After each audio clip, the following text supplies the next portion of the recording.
This morning, our scripture reading comes from the 23rd Psalm. Listen for God to speak to you. The Lord is my shepherd, I shall not want. He makes me lie down in green pastures. He leads me beside still waters. He restores my soul.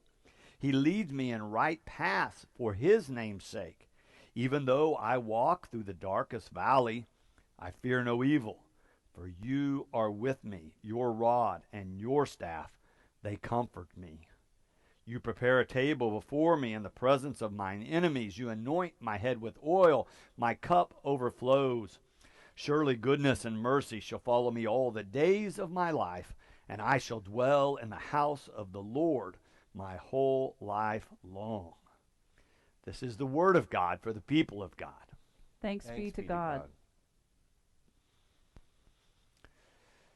This week, as I read over this psalm, I was reflecting on how some literature that's familiar becomes old and stale, and others remains fresh and relevant.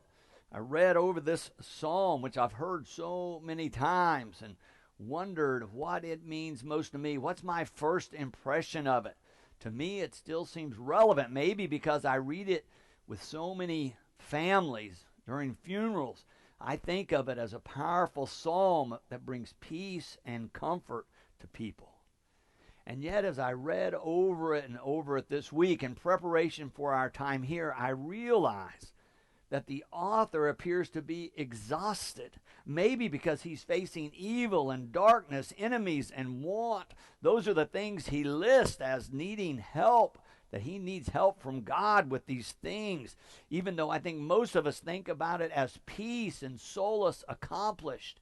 As I looked at it this week, I thought the author is still seeking peace, is still seeking some comfort and some help from the Lord. It's not quite there yet. He's not quite feeling it's all accomplished as he's writing, I think. He's writing about real struggles, I believe, things that have really happened in his life, circumstances that he is dealing with. And he touches on a wide range of issues that all of us deal with from time to time. I thought about people I've talked to during the pandemic. So many saying they are exhausted, especially families with young children who are schooling them in the home, and probably both parents working, often both of them from the home, and all the changes that has meant to families and how exhausting trying to stay up in touch with all the homework and work life and meals and all the things that seem to be so very different now. And yet I also talk to people who feel a sense of exhaustion with the pandemic, who live alone. But they're feeling isolated, and the loneliness begins to build, and it too can wear a person out. And I've heard from people, as Reverend Venable mentioned in her prayer, the election, people who during this election cycle are feeling exhausted by everything that has happened and all the rhetoric they are hearing, and some even feeling like there are evil people at work trying to destroy the democratic process. And that too is a real need that people are feeling. Of course, some of us feel like somebody doesn't like us, and that may be true, and it's easy if someone expresses that to us or through someone else to us, that we begin to think of them as an enemy that is attacking us. The psalmist talks about that as well.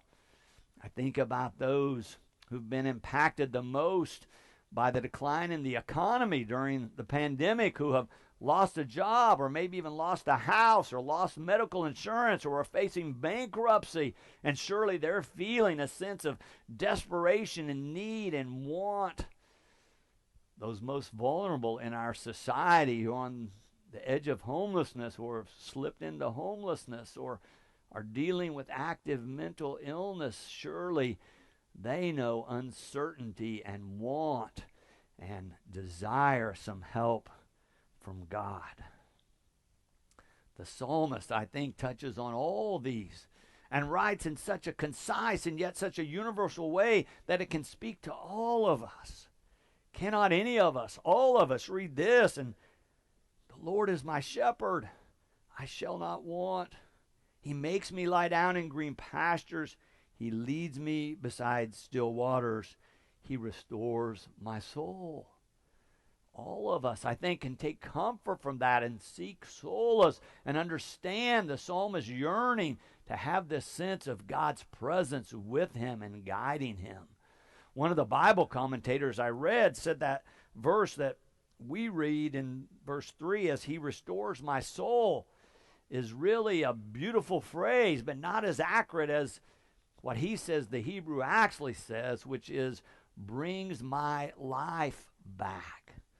Robert Alter says in the Hebrew, the image is one who is down to the last breath. I mean, on the edge of death, and God revives or restores the person's breath. He says this is a dramatic phrase of someone who's in a desperate circumstance who has felt God come and rescue him. Well, as you read through the psalm, the subject is God throughout and what God does for us. But there's more here than just the message that God is with us. There's more than just the sense that God can help us. I believe the psalm at a deeper level is saying that the key to this sense of peace or wholeness that the author desires is not based on circumstances that the author is going through or any one of us might be going through. I think that's what I hear most people focusing on these days, and especially when they struggle, is I can't get a break. The circumstances of my life are such that I need help. The psalmist is saying that's the wrong focus. That what we mostly complain about takes our focus in the wrong direction. The psalmist, I think, is saying here that our focus should be on God. That we should keep our eyes focused on God, and we should be attending to our relationship with God and thinking more about that than the circumstances of our lives. In other words, I believe the psalmist is saying it's not the circumstances. It is our relationship with God that matters most in our lives. And the conclusion of the psalmist, and I don't know if you can get here with me, but I think this is where the psalmist is taking us, is that this relationship with God, that is the thing that brings us a sense of peace or wholeness despite whatever circumstances might be circling around us. Reverend Terry McDaniel Ott is a chaplain. She is a white woman. She writes about her relationship with her father. In short, she says it is contentious. She said she had written a new book she was so excited about. It's about white privilege, 10 risks privileged people should take. She called her dad to share the news that it was going to be published. And he said, you know, a book with a title like that, that's not one I would buy. That's nothing I would read. And then she said, she kind of lost it and said, well, it's not for you anyway. It's not for people who voted for Trump. It's for people who want to do good and make a difference in the world. She said she hung up in a huff, and it was terrible to feel the brokenness and the contentiousness that she had with her dad was a terrible feeling. She was trying to figure out what had happened. She loved her dad. She knew her dad loved her, and yet they were at such odds in this season that we're living through. But she said it didn't just start with the telephone call. She said it reminded her of a dinner they had a few months ago before the pandemic. The whole family was together, and she and her father were having another political discussion, and she said, I thought I was responding with strength and clarity. Until my 8-year-old daughter said out loud, why is Mommy screaming at Grandpa? And then she said, I knew I was not in the right place. And then she said it happened again on the phone call. And she said, as I thought about it and pondered it, I thought, I've got to do better. I think I can do better. She said she approached her father to say, could we try again? She said we live in different states, so it was going to be a phone call. But her dad said, okay, he was willing to try. So she says before she called him, She did some prayer and meditation, took some deep breaths, centered herself in God, calmed herself down, and then called her dad. She said, I started with a question. I asked him, where did you first hear of white privilege? He said, on the news. She began to tell him about what she had read, how this had been researched and studied and written about in education and academic circles for some time now. It wasn't just a new pop phrase. Well, he didn't understand it that way. What he heard was on the news. He says, it just sounds like to me that it's a bunch of people having to apologize for being white. She said, maybe I can define this. He said, well, I don't even think it really exists. He said, oh, there's privilege, but I don't think it's tied to race. And she said, what if I define it? She said she defined privilege as an unearned advantage, an unearned advantage. Her dad said he could understand that. He kind of liked that. He said he preferred the word advantage over privilege. And all of a sudden, they had found some common ground. Do you hear it? As they talked and listened and asked questions instead of attacking, they found some common ground.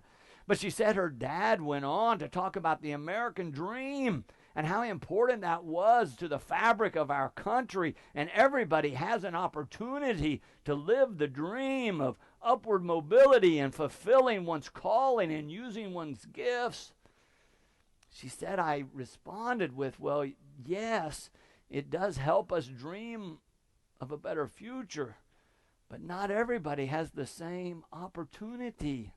We have to take the history of racism in our country into account because it makes a real difference about who gets to live this American dream.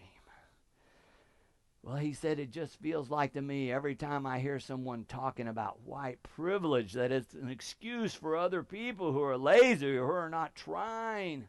He says it really, I tell you, he says it feels like a slap in the face to everything I've worked for in my life. And Terry says, you know, when he said that, it dawned on her that she really didn't know very much about his career and what he had done as a banker. And he began to tell her about that.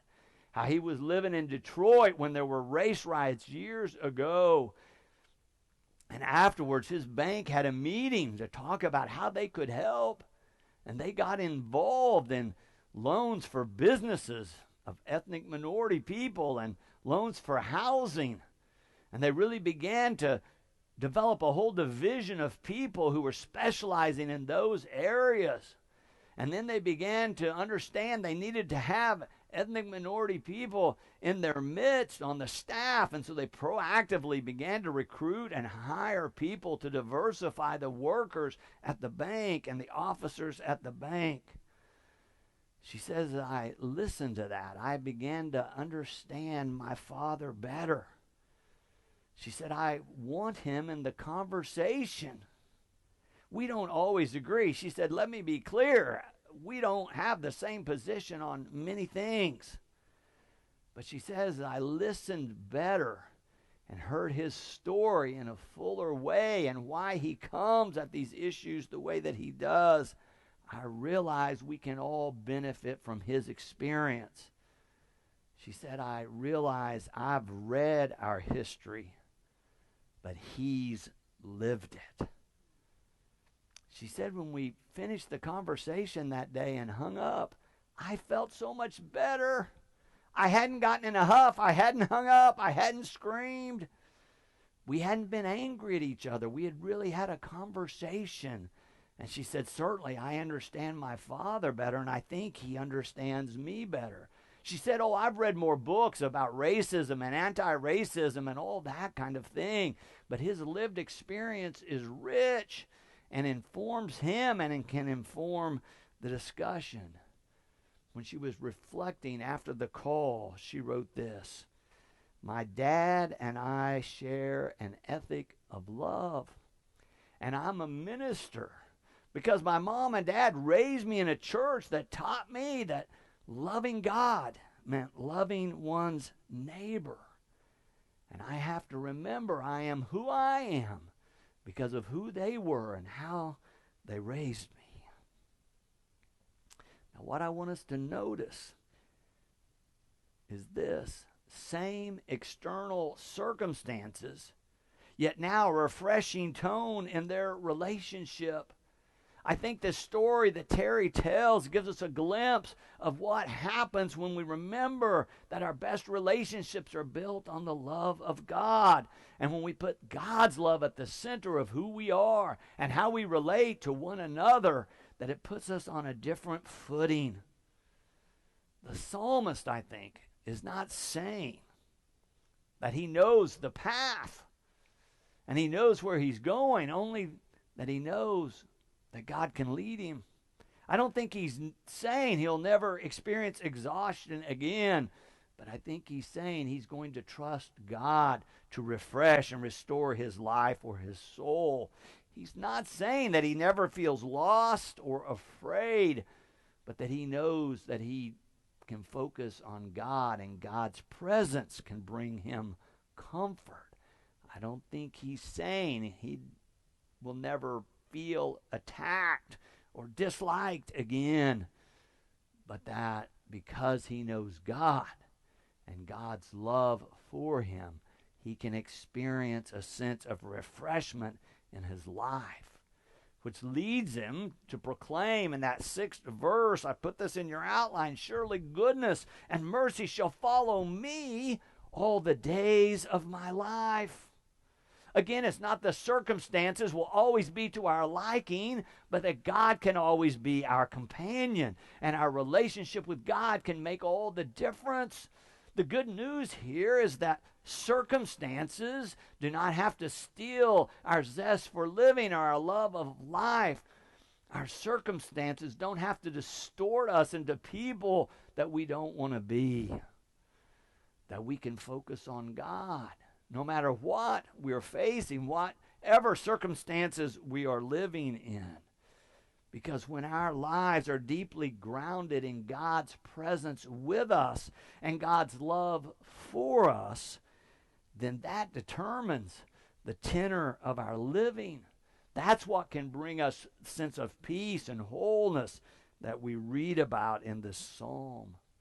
The psalm often help us express faith when our faith is faltering, when we're having trouble finding the words, when we're having trouble expressing our faith or claiming our faith. We can turn to the Psalms and read, the Lord is my shepherd, I shall not want.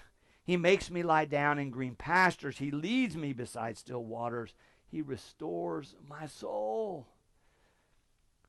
The psalmists sometimes speak for us when we cannot find the words and draw us back toward God. So if you're feeling the grief of losing something or the exhaustion of living through all that we're experiencing, let me recommend you go to the Psalms and read them again. And of course, the community of faith can read them for us and surround us with love. We do this every Sunday morning. Now, these days we have to imagine these 2,000 of us that are gathering together. But as I was finishing the sermon, I was reminded of when my father died. I was only 24 years old.